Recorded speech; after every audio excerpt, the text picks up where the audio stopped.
On June 10, 2026, the Bank of Canada looked at a nation of drowning citizens, held the policy interest rate steady at 2.25%, and essentially told everyone to stop overreacting.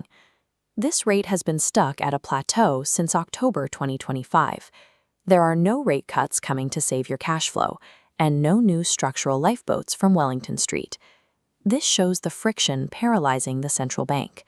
Domestic demand is flatlining, with GDP growth limping along at 1.2%. Simultaneously, geopolitical shocks pushed global crude oil prices $10 a barrel higher than projected, threatening to keep headline inflation stuck near 3%. Lowering rates to provide mortgage relief risks pushing inflation past the 2% target. Raising them further would crush the remaining growth.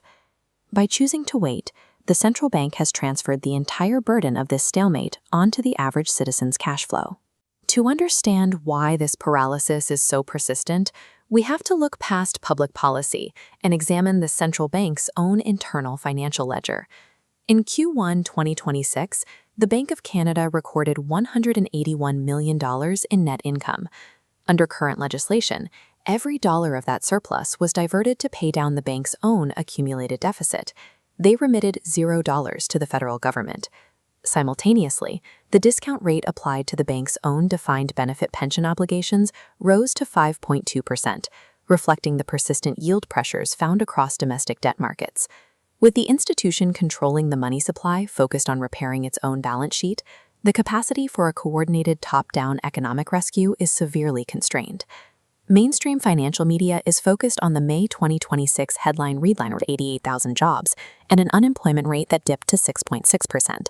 That headline obscures a harsher reality within the April metrics, specifically for entry-level and student workers. This tracks youth unemployment, which hit 14.3% in April, far above the 10.8% pre-pandemic norm. In May, returning student unemployment reached 18%. Meanwhile, monthly layoffs hold steady at 0.6%. This gap proves young Canadians' unemployment is climbing because corporate hiring is frozen. This differs from the early 1990s recession, which adjusted through mass permanent layoffs. Today, the door is simply being closed on the next generation.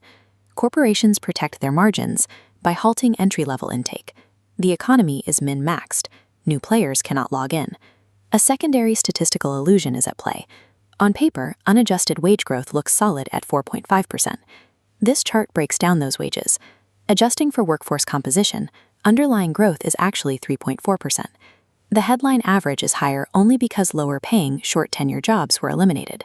This is a statistical artifact, not a broad increase in earning power. These figures ground the data in the long-term struggle for fair Canadian compensation. Today's struggle isn't about visible strikes, it's the silent removal of lower-income rungs. The economy is amputating the bottom of the financial ladder to make the aggregate math look acceptable for the remaining workforce. The consequences of this labor freeze are now visible in the physical living conditions of everyone under 40. This comparison shows a stark generational shift. Today, 16.3% of millennials live with their parents, double the rate recorded for baby boomers at the same age. Delayed career entry and high shelter costs have pushed millennial homeownership rates below 50%, significantly lower than previous generations at this life stage. This monetary freeze and the resulting hiring lockout have made traditional financial milestones like independent housing structurally difficult to achieve. In a system where the hiring market is stalled, the strategy must shift from defensive saving to offensive capital allocation. Storing an emergency fund in a traditional big bank checking account at 0.05% guarantees a loss against inflation. High-yield cash accounts offering 3.5 to 4% are now a necessity just to maintain the real value of your savings. Parents must also look at maximizing government grant matches in RESP accounts to secure capital for their children's education in an increasingly restricted economy. While central bank policy remains in paralysis, your own balance sheet remains under your control. Beyond the labor market, there are emerging structural issues within the federal pension pool that require a closer look. Click this video to see the data and the projections the public is starting to calculate.